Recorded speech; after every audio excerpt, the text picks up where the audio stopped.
Buenas noches. Siguiendo con los temas en este curso de geotecnia para obras civiles, vamos a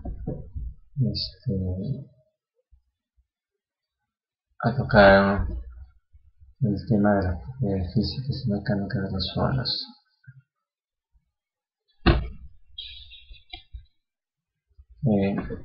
Vamos a definir qué es un suelo. El suelo es un agregado de partículas orgánicas e inorgánicas, no sujetas aparentemente a ninguna organización, cuando poseen propiedades que varían vectorialmente presentando una organización definida.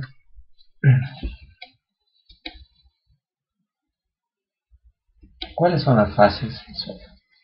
Sabemos que tiene una fase sólida, formada por el esqueleto, las partículas minerales sólidas, el suelo, la líquida, que viene a ser el agua, y la gaseosa, el aire. Entonces son las tres fases del suelo para ir entendiendo su comportamiento al momento que vemos algunos parámetros físicos y mecánicos del suelo. ¿Cuál es el enfoque moderno actualmente? Se plantean relaciones entre masa y volumen. La masa como cantidad de materia es un concepto que permanece constante, independientemente de la gravedad que se tenga en el lugar o el sitio donde se va a hacer el estudio.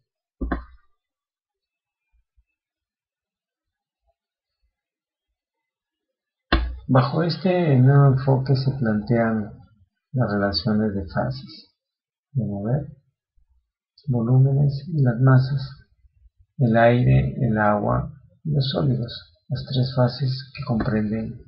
Entonces, acá nosotros podemos observar en esta gráfica que el agua y el aire vienen a ser los vacíos, ¿no? Entonces, si hablamos de un suelo completamente saturado, entonces tendríamos dos fases, la parte sólida y la parte líquida. Y si tenemos un suelo seco, prácticamente un suelo que sale de la estufa, y cuando hablamos de un suelo seco puede ser de un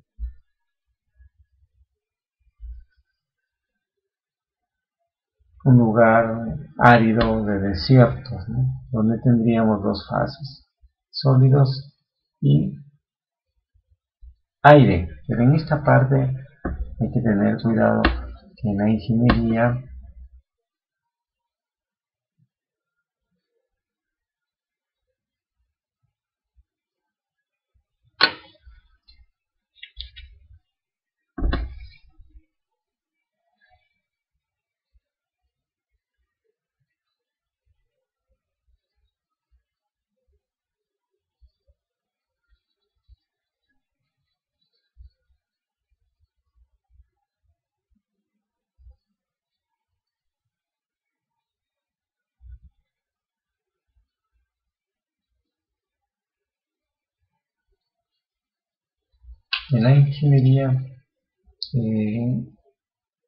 para hacer más práctico y directo algunos análisis, algunas hipótesis, se considera el aire con peso cero.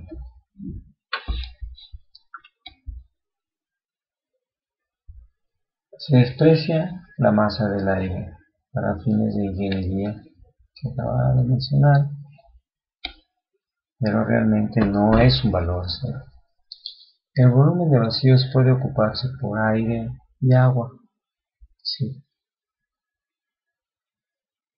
Si tenemos un suelo saturado, pues vamos a tener que el volumen de vacíos va a ser igual al volumen de agua.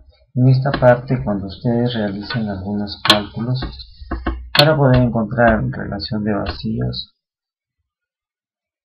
tienen que tener en cuenta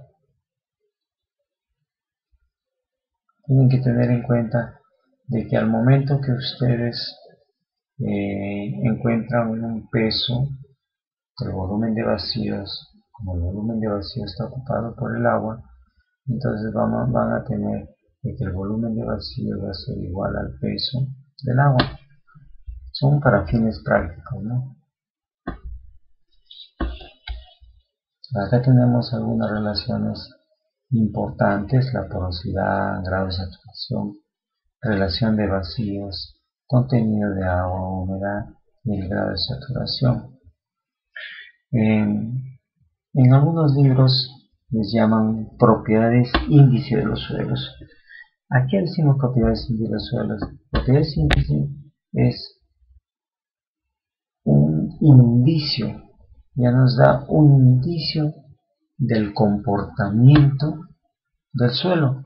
Es decir, ya estas características nos van a dar un alcance de cómo se va a comportar el suelo al momento de hacer un estudio o colocar una estructura.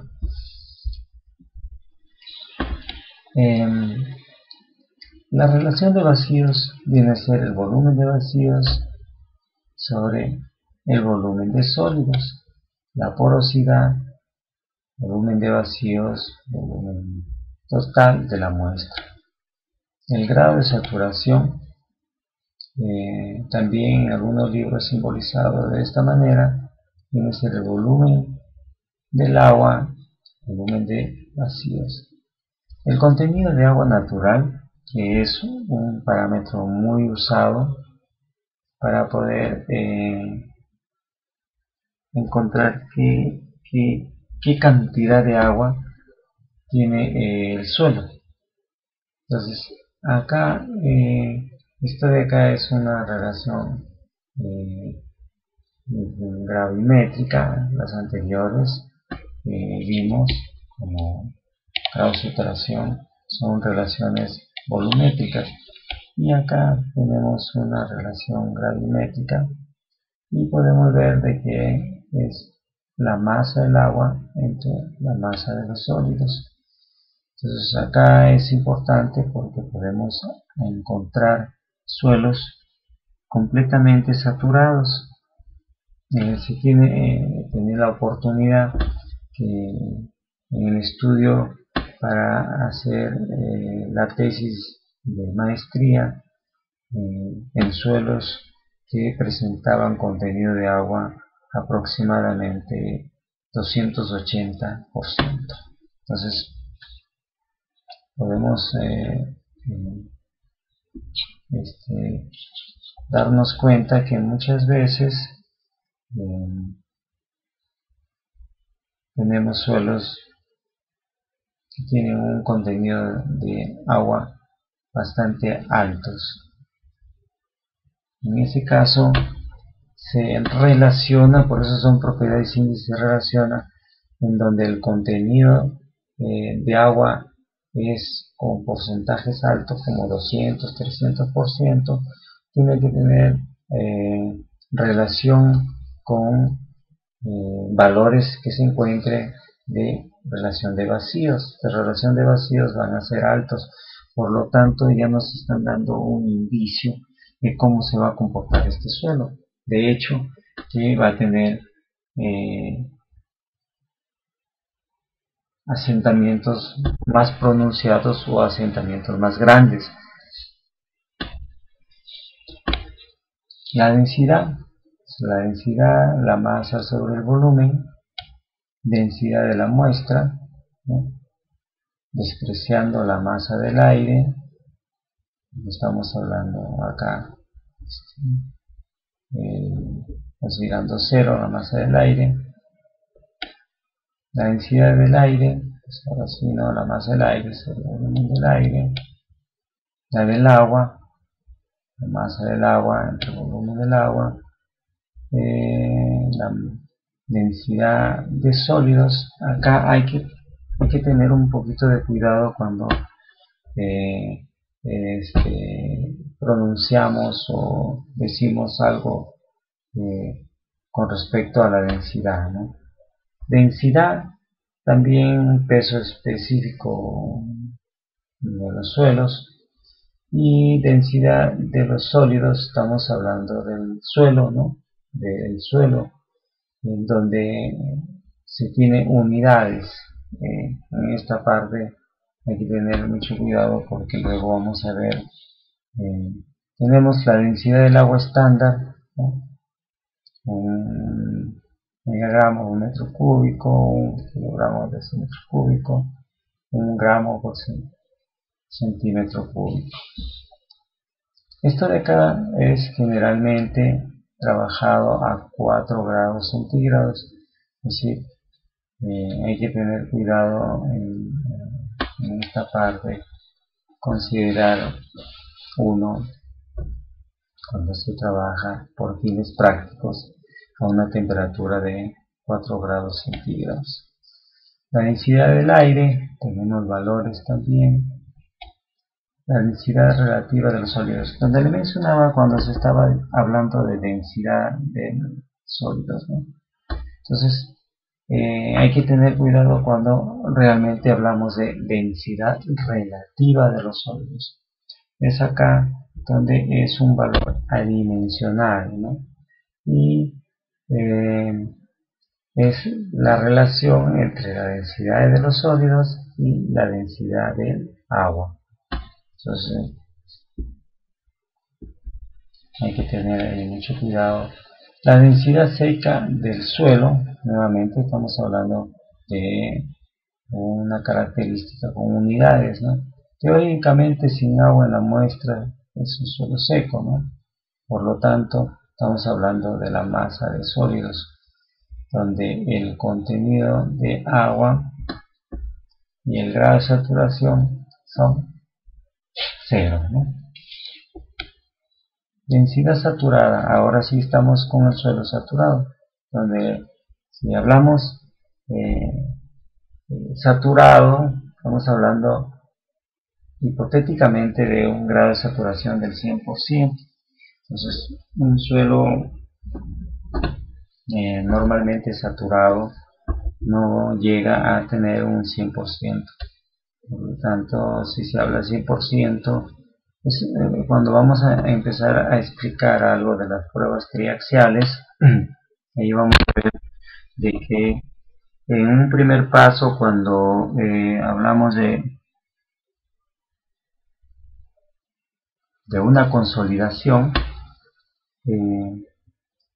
el suelo, al momento que saturamos y dar el paso para poder hacer la consolidación de la muestra, estamos hablando de una B de Skempton donde se tiene que llegar a un 95-96% para poder hacer la consolidación en las pruebas triaxiales. Eso lo vamos a explicar al momento que vamos a tocar y explicar una prueba.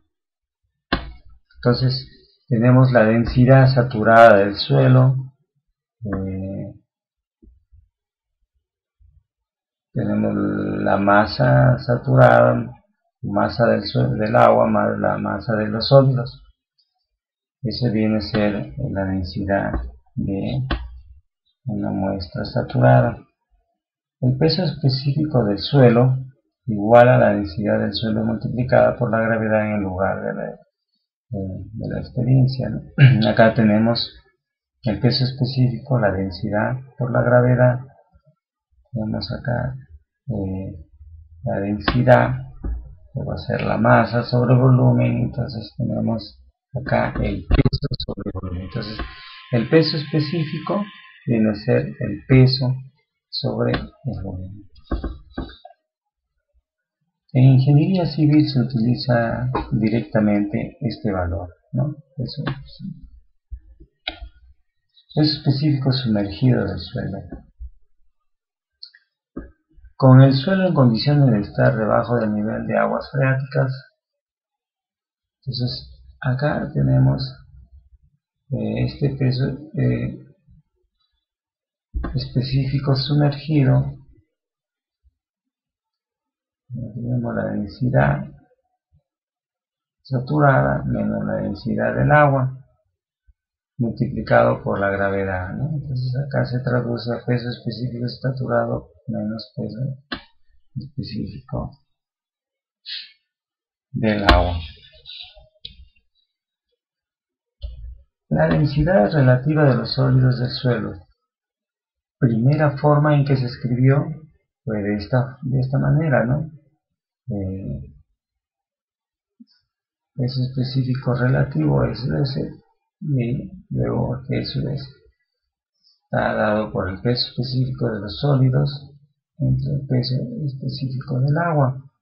También cabe mencionar que hay la fórmula del peso específico de la muestra, el peso específico de la muestra sobre el peso específico del agua. La forma moderna de este concepto es la densidad relativa de los sólidos de los suelos, ¿no? Entonces tenemos de esta forma, donde acá la densidad de los sólidos viene a ser la masa de los sólidos sobre el volumen de los sólidos. Son dos los datos que se requiere para evaluar esto. La masa, que se evalúa en una báscula, y el volumen sólido, que se evalúa con el agua desplazada por los sólidos. Entonces, eso vamos a ver en su momento cuando veamos algunas pruebas al respecto. Este es un esquema de las fases, al igual que anteriormente se mostró, pero acá ya estamos haciendo intervenir a la densidad de los sólidos. Podemos ver que ya relacionamos con valores de la densidad de sólidos y podemos hacer algunos cálculos que nos permiten ya encontrar estas características.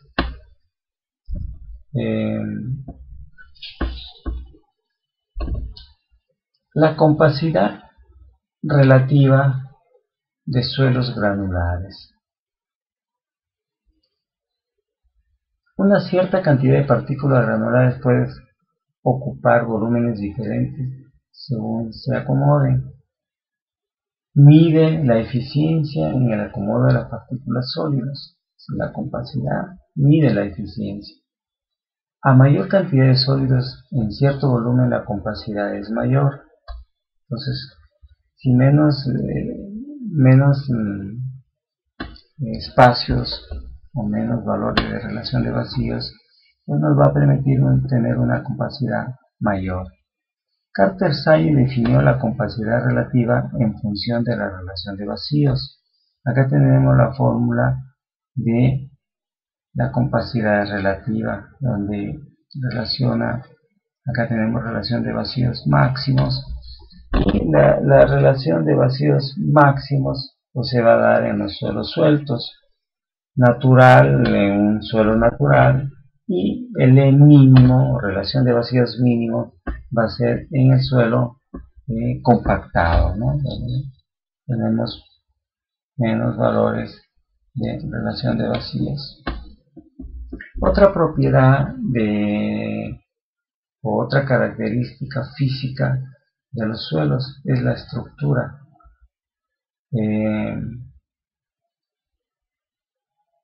Define el estado de agregación de las partículas componentes minerales o orgánicas. Depende de la disposición de sus partículas y de la adhesión de las partículas menores para formar otras mayores o agregados. La permeabilidad del suelo al agua, aire y a la penetración de las raíces también depende de la estructura. A diferencia de la textura, la estructura puede ser cambiada, por ejemplo, la rotación del cultivo. Estabilidad estructural es la resistencia de los granos a disgregarse en condiciones de humedad. Hablábamos en un momento de que la geología se encarga de la parte de hacer el estudio de la textura, la estructura, ¿no? La mineralogía que se encuentran en los suelos en función de la formación del suelo en el tiempo. Tipos de estructuras de suelos. estructuras simples o no desarrolladas, la estructura particular, suelos compuestos por partículas individuales sin estructura y frecuentemente en suelos arenosos fácilmente penetrables. Estructura masiva son aquellos con agregados consolidados en una masa uniforme, con cierto porcentaje de arcilla y material orgánico más difícil de penetrar en seco. Entonces, esta estructura ya tiene una cohesión entre partículas. Estructura cementada son aquellas que en los agregados han sido deformados, comprimidos, uniformados, pisoteados, ¿no? Entonces, vamos a ver algunas estructuras en figuras para poder más o menos entender al respecto. Esta es una estructura llamada grumosa, suelos con agregados o grumos redondeados, migajosos o granulares. Esto es producto de la acción de las raíces y de la descomposición de la materia orgánica fresca. Estructura laminar, estructura con agregados en cuyas dimensiones predominan los ejes horizontales. Pueden verse acá en esta figura de la parte derecha. Este tipo de estructura pone en gran impedimento a la penetración de las raíces, al drenaje interno y a la germinación de las raíces. Entonces tenemos una estructura que ayuda a la cimentación. Estructuras en bloques, ¿no? Son equidimensionales, se puede observar de esa forma. Prismáticas o columnar, ¿no? Acá vemos columnares con bordes más o menos aristados, son de una buena productividad cuando son pequeños los prismas. Cuando pierden esta característica es sinónimo de degradación. Textura del suelo. Otra característica geológica que permite ya ver el comportamiento del suelo. Hace referencia al tamaño de las partículas que lo componen. Las partículas se clasifican en varios grados de gravas, arena, barro y arcilla en orden decreciente de tamaño. La textura es importante porque determina en gran parte la retención de agua y las propiedades de transmisión del suelo. La arena puede drenar demasiado rápidamente. En un suelo arcilloso los poros son demasiado pequeños para emitir un drenaje adecuado. Ya vamos a ver en su momento cuando se vea la permeabilidad, ¿no? En un suelo granular y en un suelo arcilloso. En términos generales, las texturas equilibradas se refieren a una mezcla en la que no predominan ninguno de los tres grados, sobre todo dos, limo, arcilla y arena. Son las óptimas para el crecimiento de la planta, pero más no apropiado para lo que es las cimentaciones. Plasticidad. Otra propiedad, otra característica o propiedad índice de los suelos. Las arcillas son eminentemente plásticas.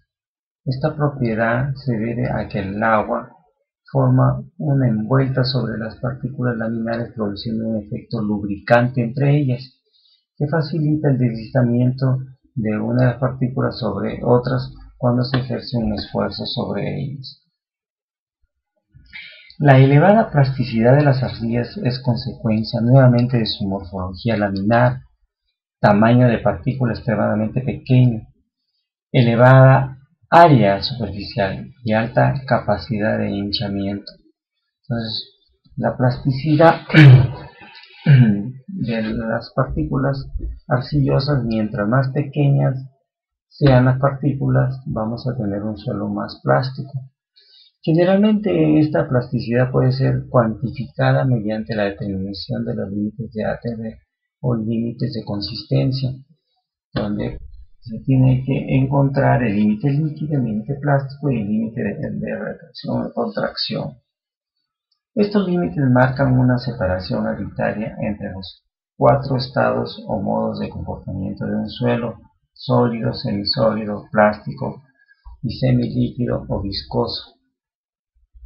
Entonces, en ingeniería civil, el problema que se tiene con los suelos es cuando tenemos suelos finos, y una de las características es la plasticidad, que se tiene que hacer un estudio para encontrar si es un suelo altamente plástico o un suelo de baja plasticidad, y eso de ahí se hace mediante la prueba de límite líquido, límite plástico y límite de contracción. Con el límite líquido tenemos que hacer el uso la copita Casagrande, pero de hecho que existen otros métodos para obtener el límite líquido.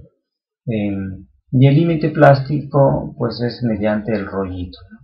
Nosotros, al tener el límite líquido y el límite plástico, luego obtenemos el índice de plasticidad, que viene a ser la diferencia de ambos, y mediante la carta de plasticidad ya hacemos la clasificación de los suelos para los suelos finos. Tixotropía se define como el fenómeno consistente en la pérdida de resistencia de un coloide al amasarlo y su posterior recuperación con el tiempo. Entonces, si hablamos de suelos coloidales, son los suelos finos. Existe una prueba que se le hace de la compresión simple al suelo de un suelo amasado, ¿no? Entonces se puede hablar también de ver de qué manera estos suelos recuperan su resistencia al amasado.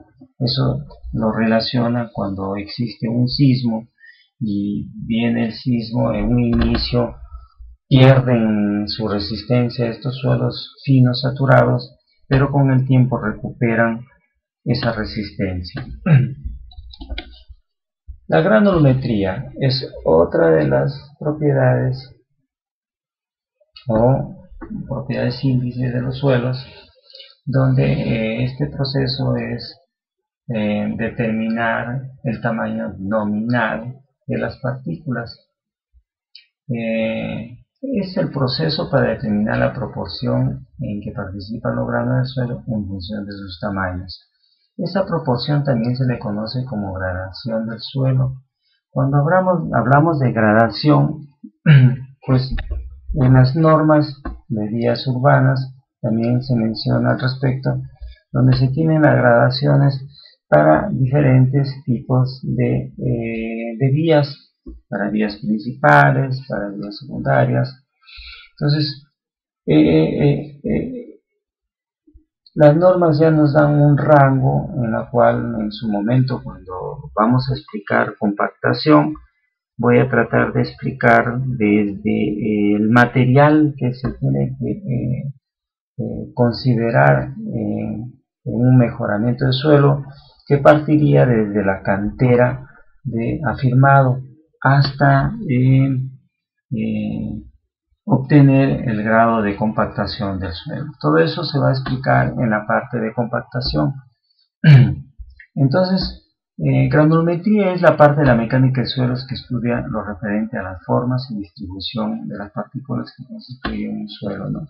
Generalmente estamos hablando del tamaño nominal de la partícula.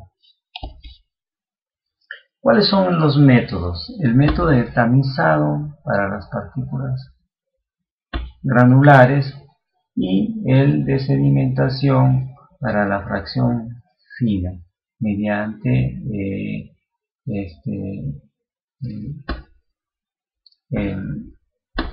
el hidrómetro. Va a hacerse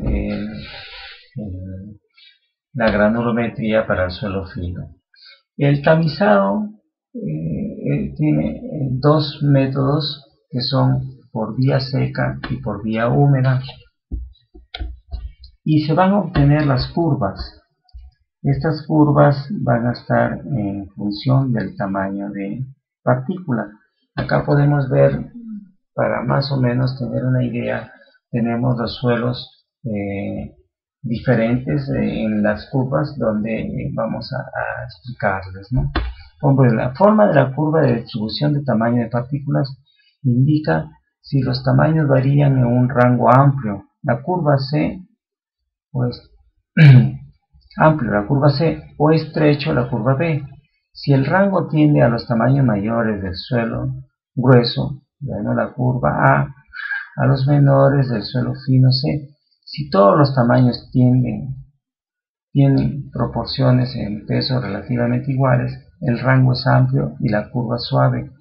El suelo así será bien graduado. La mala gradación puede ser por falta de extensión, ¿no? La curva B, o por discontinuidad. ¿Cómo explicaríamos esto? Si tenemos suelos que se hace la granulometría y encontramos que los suelos tienen mayor cantidad de suelos finos, entonces estos suelos se tienen que compensar, colocar suelo granular de tal manera que se tenga la curva apropiada. De igual forma, si tenemos suelos muy granulares, se tiene que agregar suelos finos. Ahí se va a ir explicando porque la granulometría nos va a permitir que la curva esté dentro de la gradación de los rangos que da la norma. Si esta curva está dentro de la gradación, entonces se va a proceder que este material es apropiado para el mejoramiento de alguna cimentación. Al mismo tiempo, se tiene que hacer límites de la parte fina para también conocer qué cantidad de o cuál es el valor del índice de plasticidad, que también lo menciona la norma, y se permita a posterior utilizar este material para mejoramiento.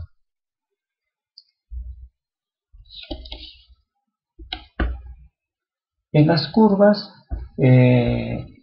granulométricas, para poder clasificar al suelo se tiene que encontrar los coeficientes de uniformidad y los coeficientes de curvatura.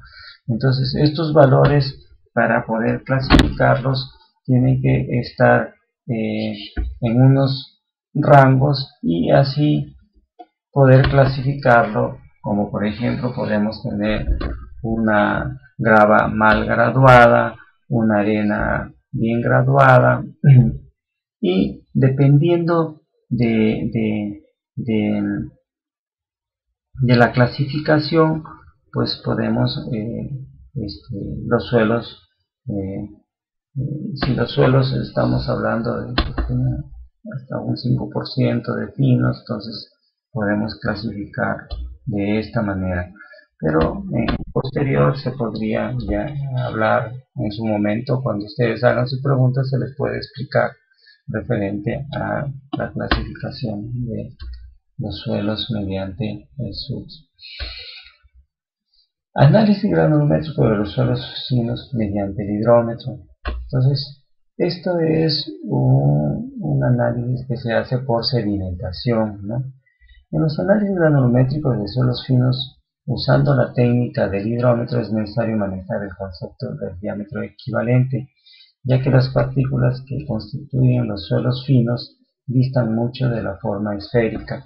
Ustedes pueden observar ahí en esa figura donde tenemos los tamaños y vemos cómo van asentándose y se van, mediante esta prueba se va teniendo los valores para poder completar la curva, ¿no? Para un tiempo t, después del inicio de la cimentación, el diámetro equivalente de las partículas del suelo que caen desde la superficie de la suspensión hasta la profundidad h pueden calcularse con base a la ley de Stokes. Entonces acá tenemos la fórmula para obtener el diámetro equivalente de las partículas en suspensión. ¿Cuál es el objetivo de esa prueba? De completar la curva, ¿no? Completar y poder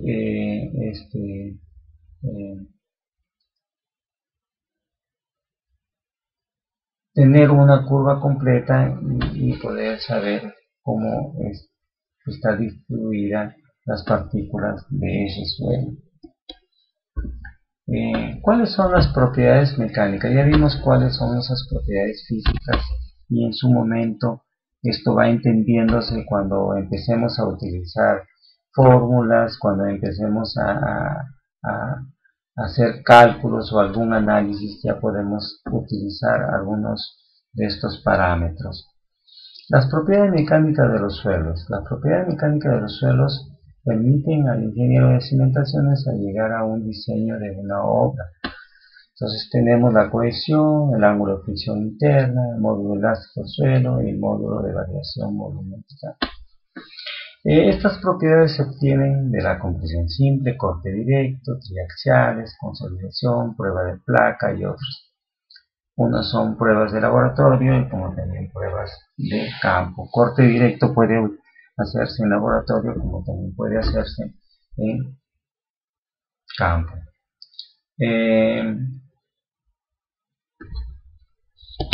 Esto es un equipo de corte directo donde se hace la prueba, como ya lo mencioné en su momento. Este equipo obliga a tener una línea de falla a la muestra, ¿no? Entonces, según estudios, pues las pruebas triaxiales nos dan valores más reales con respecto a los parámetros mecánicos. Tenemos ahí las pruebas triaxiales, ahí vemos el equipo triaxial, ¿no? Que en su momento se va a explicar cómo funciona la prueba, cómo arroja los resultados.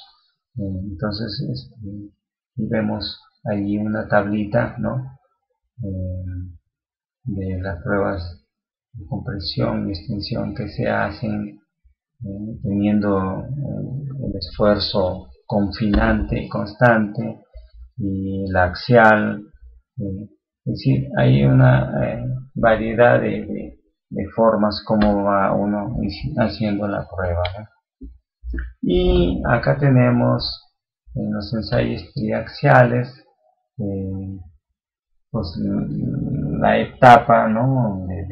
de las pruebas CD, CU.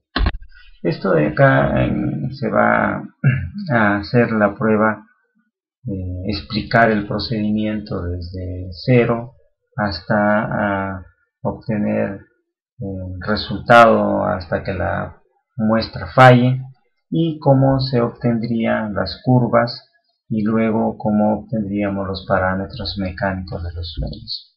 Entonces, espero que en esta presentación ha sido solo hacerles el alcance de los parámetros físicos y de los parámetros mecánicos de los suelos, pero cuando se hagan las pruebas, ahí es donde vamos a entender mejor cómo se obtienen esos parámetros de los suelos. Por ejemplo, tenemos acá una prueba de un ensayo triaxial CU. Como ustedes saben, si algunos ya tienen noción de las muestras que se preparan para una prueba triaxial, siempre se preparan 3 testigos, los cuales se van incrementando las cargas y se van obteniendo las curvas que se muestran, ¿no? Entonces acá vemos que tenemos el esfuerzo desviador normal y la deformación unitaria. Entonces Acá tenemos otra, la presión de poro, ¿no? Porque es una consolidada no drenada. Si al momento que ustedes van a hacer el ensayo y van a llevar la muestra, la probeta a la falla, pues entonces no van a estar las llaves abiertas, donde se va a generar una presión de poro. Entonces estas curvas nos van a dar valores que ya se traducen y podemos encontrar los parámetros. Acá tenemos los círculos de Mohr, ¿no? Acá tenemos el esfuerzo cortante y el esfuerzo normal, donde nosotros obtenemos los círculos de Mohr de las tres muestras y se obtienen los parámetros. Acá estamos viendo que es un suelo puramente friccionante, ¿no? Porque no tenemos cohesión y tenemos un ángulo de fricción alto, ¿no? Entonces, eso de ahí también lo vamos a explicar, porque en las pruebas vamos a hacer un ejemplo al momento que se hace la prueba, qué es lo que se va anotando y cómo podemos llegar a tener estos círculos de Mohr, porque eso es lo que ustedes van a recibir al momento que van a hacer un análisis de un informe de mecánica de suelos. Lo que van a recibir son las curvas anteriormente presentadas y los círculos de Mohr. Entonces ustedes de estas dos curvas, ustedes tienen que obtener los parámetros para calcular capacidad portante del suelo y asentamiento inmediato de la estructura. Entonces ustedes van a poder y también preguntar al respecto de cómo se obtienen esos parámetros mediante estas curvas, ¿no? Espero que les haya servido esta presentación y estaríamos viéndonos para la próxima presentación que corresponde al día 22.